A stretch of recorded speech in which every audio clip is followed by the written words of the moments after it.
A Web Rádio Caminho da Paz apresenta Minutos com Hamed.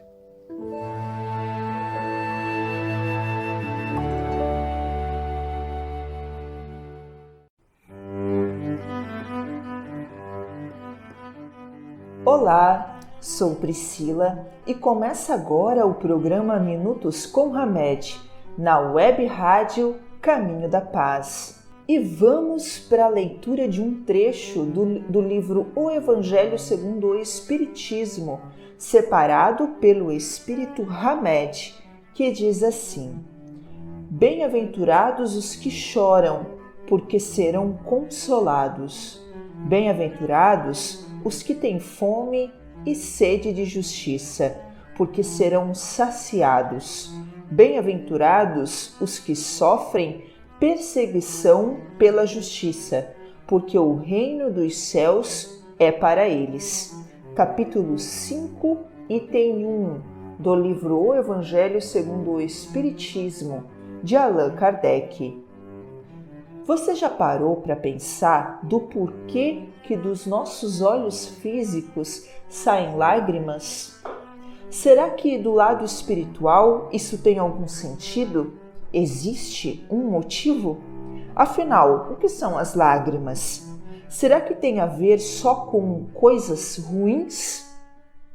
Pois bem, o Espírito Hamed, neste capítulo, ele nos diz que lágrimas são emoções materializadas que romperam as barreiras do corpo físico, que representam os excessos de energia que necessitamos extravasar.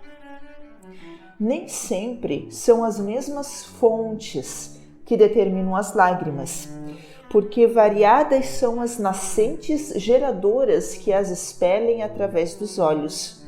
Lágrimas nascidas do amor materno são vistas quase sempre nos olhos das mães apaixonadas pelos filhos. Lágrimas de alegria são vistas nos olhos dos enamorados, pelas emoções com que traçam planos de felicidade no amor. Lágrimas geradas pela dor de quem vê o ente querido partir nos braços da morte física, entre as esperanças de reencontrá-lo logo mais na vida eterna. Lágrimas de amigos que apertam mãos nas realizações e uniões prósperas, são sempre nascentes puras de emotividades sadias vindas do coração. Só que há também lágrimas criadas pelos centros de desequilíbrios. Como assim? São aquelas que mais se assemelham a gotas de fel, porque quando jorram, congestionam os olhos, tornando-os de aspecto agressivo, de cor carmim, entre energias danosas que embrutecem a vida. Lágrimas de inveja e revolta que brotam nos olhos dos orgulhosos e despeitados, por exemplo, quando identificam criaturas que vencem obstáculos que eles próprios não conseguem vencer no momento, alcançando metas e exaltando as realizações ditosas que se propuseram edificar. Lágrimas de angústia e desconforto que emudecem as pálpebras dos inconformados e rebeldes, os quais, por não respeitarem a si mesmos e aos outros, sofrem como consequência todos os tipos de desencontros nos caminhos aonde transitam desesperados.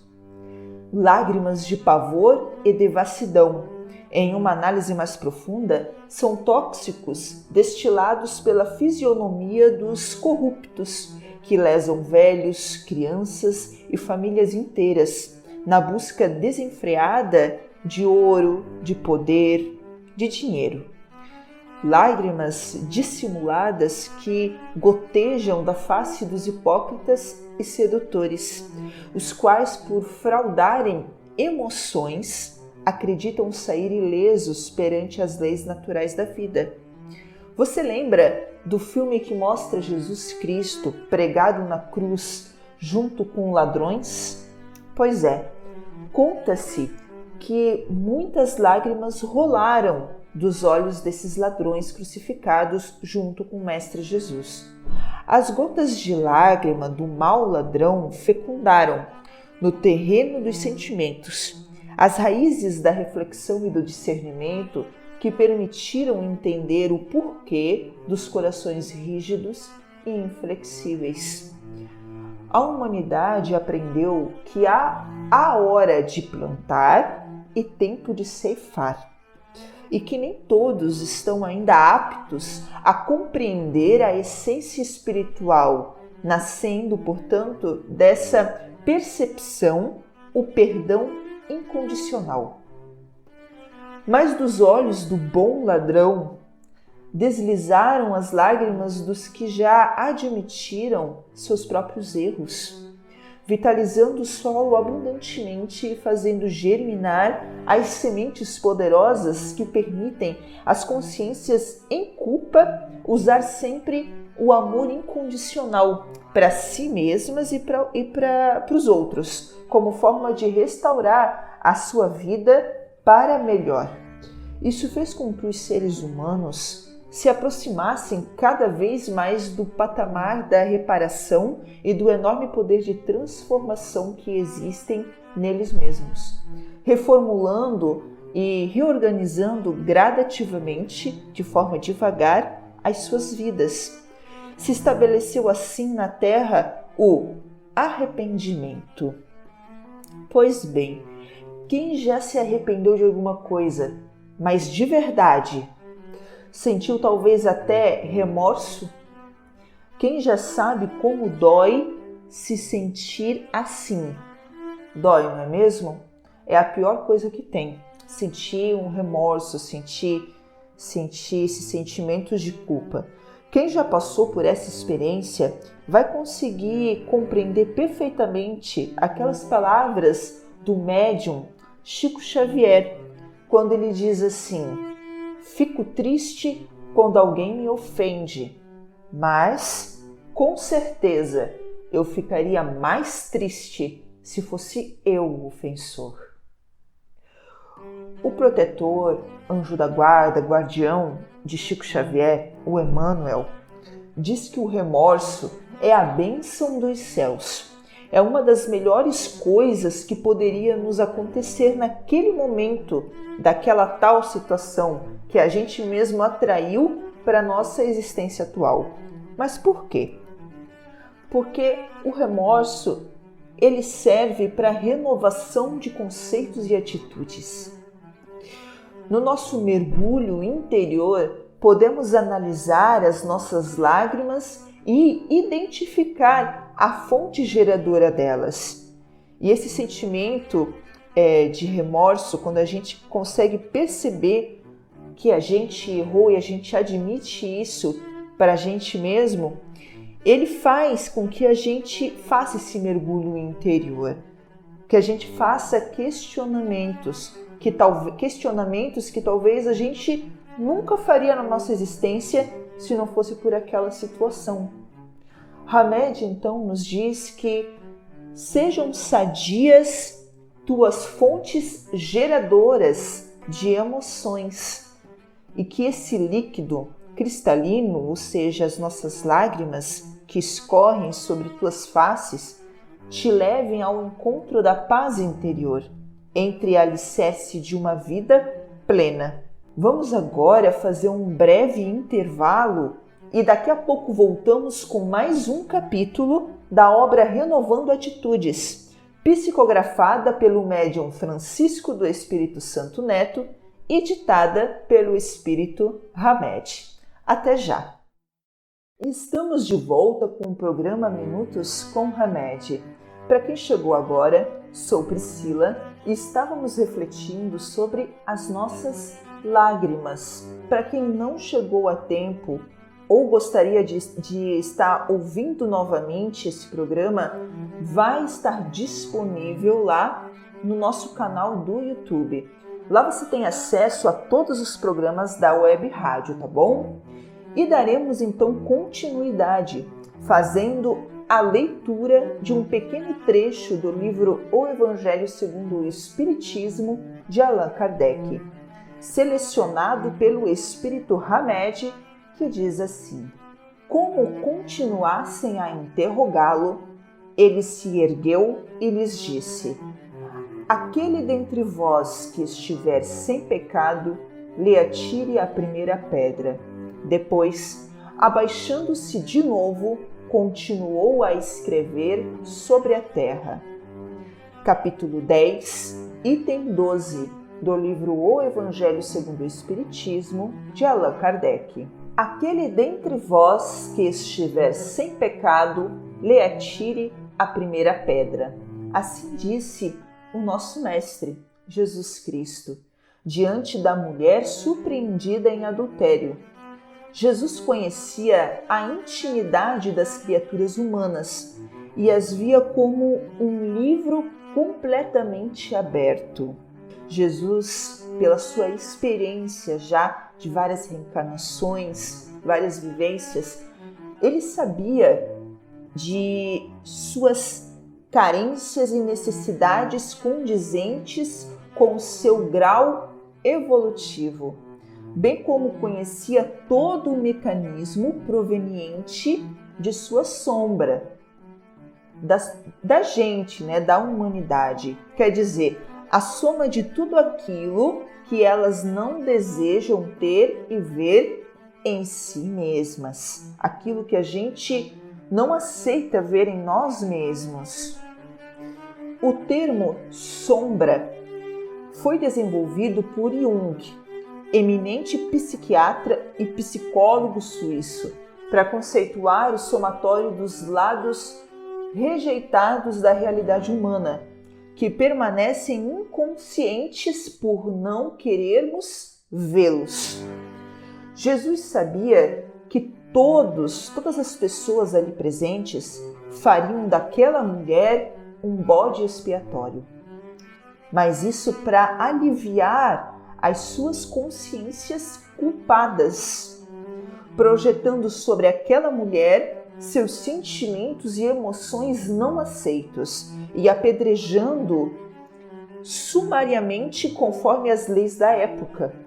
Em consequência, todos ali reunidos sentiriam momentaneamente um determinado alívio ao executá-la, ou mesmo livres dos pecados, pois naquela mulher, nela, seriam projetados os chamados defeitos repugnantes e desprezíveis, como se dissessem para si mesmos: não temos nada com isso. O mestre, porém, induziu-os a fazer uma introspecção, impulsionando-os para uma viagem interior, indagando: quem de vós não tem pecados? Admitindo nossos lados positivos e negativos, em outras palavras, nossa polaridade, passaremos a nos observar melhor, rejeitando assim as barreiras que nos impedem de ser autênticos. É importante que reconheçamos nossa condição humana de pessoas em processo de desenvolvimento evolucional, porque mesmo a gente identificando o que tem que ser identificado, vamos cometer erros. E a gente tem que estar ciente disso. Sendo assim, temos que ter paciência conosco mesmo e muita compreensão, para a gente não fazer aquilo que a gente costuma fazer com outras pessoas, que é aquela cobrança exagerada. Cobrar algo da gente que a gente ainda não está preparado para aquela cobrança toda. A gente está em um processo de aprendizado. Seria o mesmo que eu exigir a mesma coisa de um adulto e fazer a mesma exigência para uma criança de 2 anos.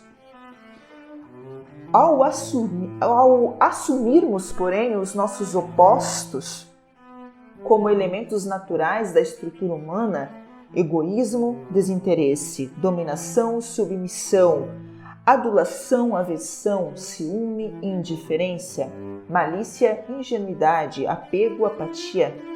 A gente aprende a não nos comportar como o pêndulo, ora num extremo, ora no outro. A balança volta sempre ao ponto de equilíbrio.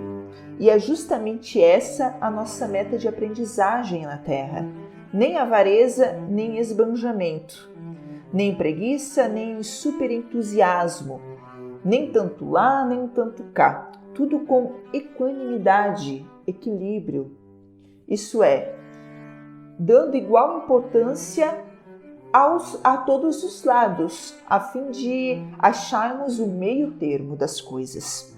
As pesquisas da atualidade analisaram as metades do cérebro e chegaram à conclusão de que cada uma tem funções, capacidades e suas respectivas áreas, onde atuam as diferentes responsabilidades da psique humana. Usar a totalidade cerebral é ter uma visão real da vida que nos cerca. Portanto, com apenas metade do cérebro, teremos a bipartição da verdade, ou melhor, a não conexão dos opostos. O Mestre nos afirmou: eu e meu Pai somos um. O que será que ele quis dizer com isso? Ele disse isso querendo dizer que ele era pleno, pois enxergava tudo no universo como um todo, através de uma consciência iluminada e integralizada. Preste atenção que interessante o que o Espírito Hamed nos diz agora. Jesus não agia dividido em pares opostos, não pensava e não sentia como homem ou como uma mulher, mas como um espírito eterno. Não visualizava o interior e exterior, antes observava o universo e a nós por inteiro, dentro e fora, argumentando que o reino de Deus e as muitas moradas da casa do Pai estavam no exterior e ao mesmo tempo no interior. Por isso, não há nada a corrigir ou a consertar em nós, a não ser melhorar a nossa própria forma de ver as coisas, aprendendo a conhecer amplamente as interligações dos opostos, a fim de atingirmos o equilíbrio perfeito. Pecado, em síntese, são as extremidades de nossa polaridade existencial. Daí decorre a afirmação de Jesus de Nazaré aos homens que somente olhavam um dos lados do fato naquele julgamento e que ao mesmo tempo escondia sentimentos e emoções que gostariam que não existissem. A ferramenta vital para interligar os opostos chama-se amor, porque amar é buscar a unificação das pessoas e das coisas, pois ele quer fundir e não dividir. O amor tem que ser absolutamente incondicional, porque enquanto for seletivo e preferencial, não será amor real. Quem ama realmente constitui um nós, isso é, une, sem anular o próprio eu. O Sol, ele emite raios para todas as criaturas e não distribui sua luminosidade segundo o merecimento de cada um. Assim também é o amor do Mestre.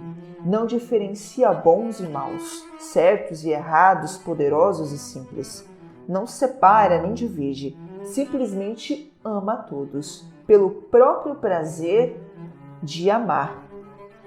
Quem mais ama é quem mais se aproxima de sua natureza divina. O dia em que o homem começar a amar ao próximo como a si mesmo, a terra, como por encanto, se transformará. Falta-nos sentir que o outro, seja ele quem for, é de fato nosso irmão e nosso igual perante Deus. Chico Xavier. Pensemos nisso. Muita paz a todos e até o próximo programa. Até mais.